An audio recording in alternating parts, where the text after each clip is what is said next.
இதில் இப்போ சமீபத்தில் வந்த புத்தகம் அப்படின்னு பார்த்தீங்கன்னா, தினமணி இளைஞர் மணியில் நான் எழுதிட்டு வந்தேன் தொடர்ந்து.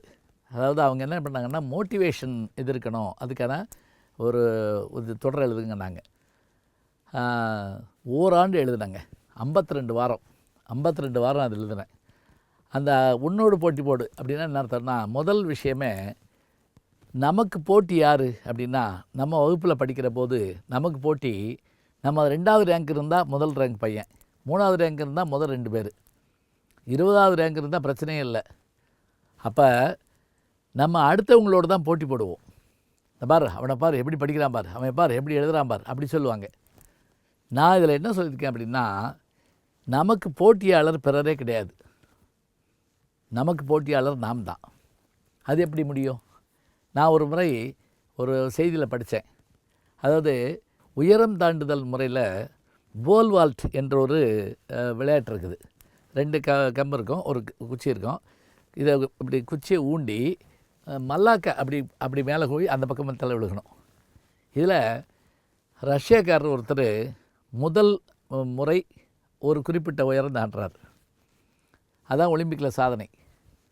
அடுத்த ஆண்டு அது வரைக்கும் அது யாருமே அந்த சாதனையை முறியடிக்கலை. அடுத்த ஆண்டு என்ன சரிங்களா, இவரே போய் இப்படி வச்சுக்கங்களேன், இவர் 8 அடி தாண்டி இருந்தார்னு வைங்க, அடுத்த ஆண்டு என்ன பண்ணிட்டார், 10 அடி தாண்டிட்டார். 3வது ஆண்டு அப்போவும் யாரும் சாதனை முறியடிக்கலை. என்னை ஜெயிக்க என்னால் மட்டுமே முடியும் என்பதால் நாம் நம்மோடு தான் போட்டி போட வேண்டும். இதுதான் முக்கியம். நம்மோடு நாம் போட்டி போடுகிற போது சாதாரணமான விஷயம் கிடையாது.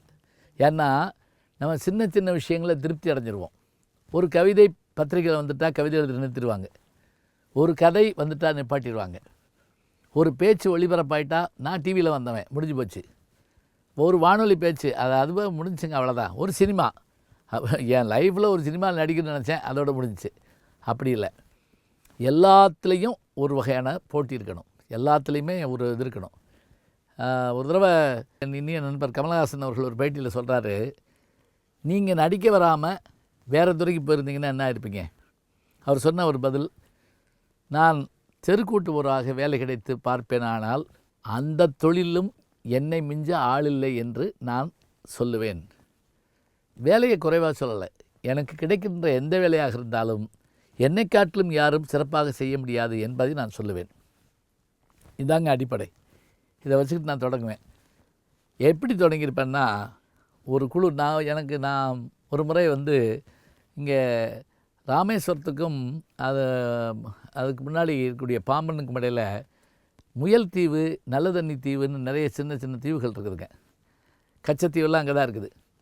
இப்போ அங்கே நண்பர்கள் ஒரு முறை அழைச்சிட்டு போயிருந்தாங்க.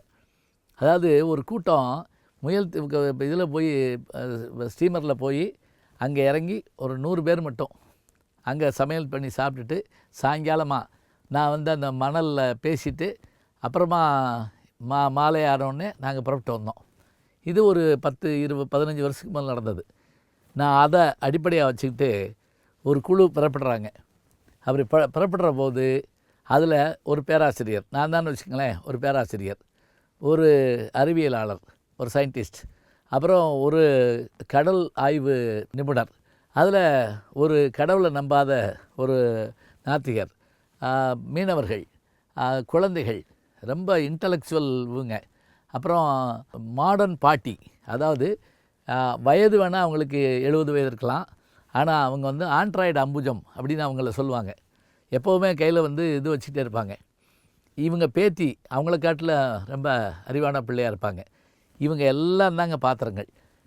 இந்த பாத்திரங்களை வச்சுக்கிட்டு இவங்க போய் அங்கே இறங்குறதுலேருந்து அவங்க அன்றைக்கி மறுநாள் புறப்பட்டு அன்றைக்கி இரவு தங்கிட்டு மறுநாள் புறப்பட்டு வர்ற வரைக்கும் ஒரு 2 நாள் தான் மொத்தம்.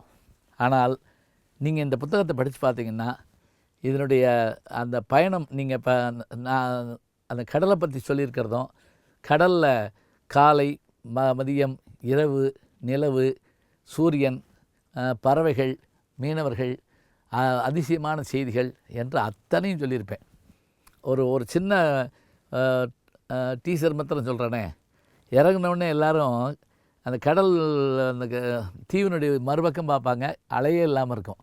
என்ன ஆச்சரியமாக இருக்குது அப்படிம்பாங்க. அப்போ கீழே தாமரை மாதிரி இருக்கும் அந்த நல்ல தண்ணியில். உடனே நான் அதை நேரில் பார்த்தவன் தான். நான் போய் அந்த தாமரையை பறிக்கலான்னு சொல்லிட்டு பார்த்தா உள்ளே போகுது. கையை இப்போ எடுக்க முடியல. பக்கத்தில் இருக்கவர்கிட்ட கேட்டேன், அதை பறிக்க முடியாத தண்ணிக்குள்ளே தாமரை இருக்கேன்னு. அவர் சொன்னார், தாமரை இல்லைங்க, அது ஒரு உயிரினம். நீங்கள் நினைக்கிற மாதிரி அது வெளியில் தெரிகிறது மட்டும்தான் அதனுடைய உருவம் இல்லை. 10 அடி ஆழத்தில் அதனுடைய உடம்பு இருக்குது. அதை இழுத்தோம்னா ஒரு வகையில் அப்படி மீன் மாதிரி வரும். அது அப்படியே இருக்கும். ஏதாவது உயிரினம் வந்து உட்காந்துன்னு அப்படியே இது பண்ணி உள்ளே போயிடும் அப்படின்னு சொன்னபோது நான் ஆச்சரியப்பட்டு போனேன். அதாவது கடல் தாமரை மாதிரி அது தெரிஞ்சது.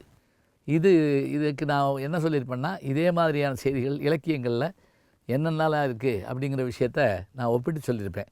இப்போ இந்த கடல் தாமரைங்கிற விஷயத்த மீனவர்கள் சொல்லி நான் கேட்டதை அதில் பதிவு பண்ணியிருப்பேன். இது மாதிரி பல்வேறு புதிய செய்திகளை நான் அதில் சொல்லியிருப்பேன்.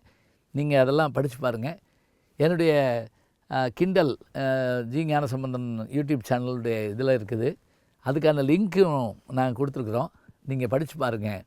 உன்னோடு போட்டி போடு, உன்னோடு போட்டி போட உன்னை தவிர வேறு யாரும் இல்லை, வென்றாலும் நீதான், தோற்கப் போவது இல்லை என்பது நிச்சயம்.